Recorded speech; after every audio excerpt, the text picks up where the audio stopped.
I'm going to share with you the most important habit that you could ever learn in your life. And no, it's not something like meditate, exercise, or get up early. This is something that I have not heard anyone talk about. And I'm going to tell you what it is by sharing with you a quick 2-minute story. This is Tom, and Tom has told himself that 2019 is going to be the year where he finally gets his life together. So on New Year's Eve of 2018, he sits down and he writes out all of his New Year's resolutions, and he writes things like exercise, eat healthy, and get up early. And as Tom is writing all of this down, he is getting really excited, and he can almost feel all the newfound energy that he's going to have. And he even becomes proud of himself just for thinking of doing all these things. So the new year comes around and Tom starts off really strong. He's working out, he's getting up early, and he looks and feels a lot better. But one day, after a long day at work, he didn't really feel like going to the gym. It's not good to work out when you were tired, Tom would tell himself. So he decided to go home. And when he got home, he didn't really feel like eating that big bowl of salad. What he felt like eating was a great big juicy burger. And again, Tom told himself that, you know what? I've been working really hard over the past few weeks. I deserve a day off. And that's exactly what he took for himself.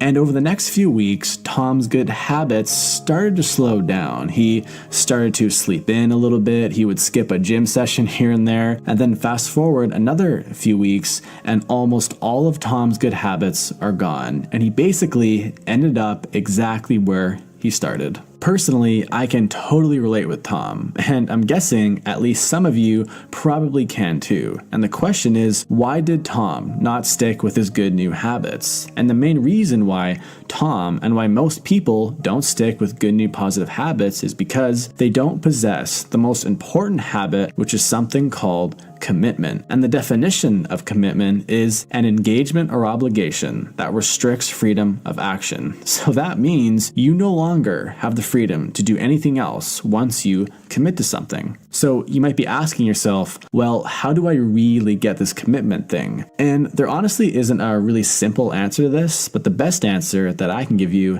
is that you have to just think long and hard about what you are committing to. I'll give you an example. Let's say you currently lift weights 2 times per month, and you tell yourself that you want to start to work out more. Most people in this situation will say, I'm going to go to the gym 3 times per week from now on. Now, this may not seem like a ton, but this is actually a 600% increase from going to the gym 2 times per month to 12 times per month. And it's this drastic change that makes it really hard to stay committed. So this is what I would recommend. Instead of going to the gym 3 times per week, try going to the gym once every week for the next 3 months. And then once that becomes easy and it feels like it's just a part of your normal day life, like brushing your teeth, then go to the gym 2 times per week, and then do that for 3 months, then 3 times and 4 times, and so on and so forth. And I would also recommend just focusing on one new habit at a time. You can try doing a few at a time, but usually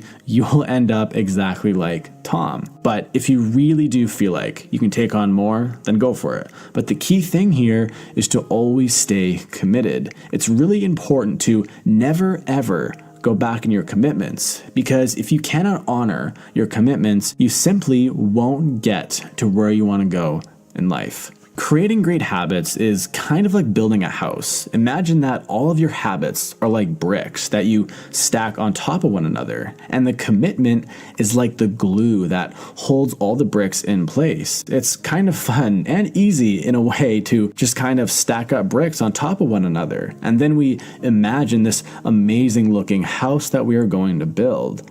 But without the glue, without the cement, that house will inevitably fall, and you will probably end up exactly where you left off. And this is something that I personally have done so many times in my past. So take your time and be precise with every single brick, and eventually you will build that amazing looking house that will withstand a lifetime. Check out my last video about the real truth about success, and I'll see you there.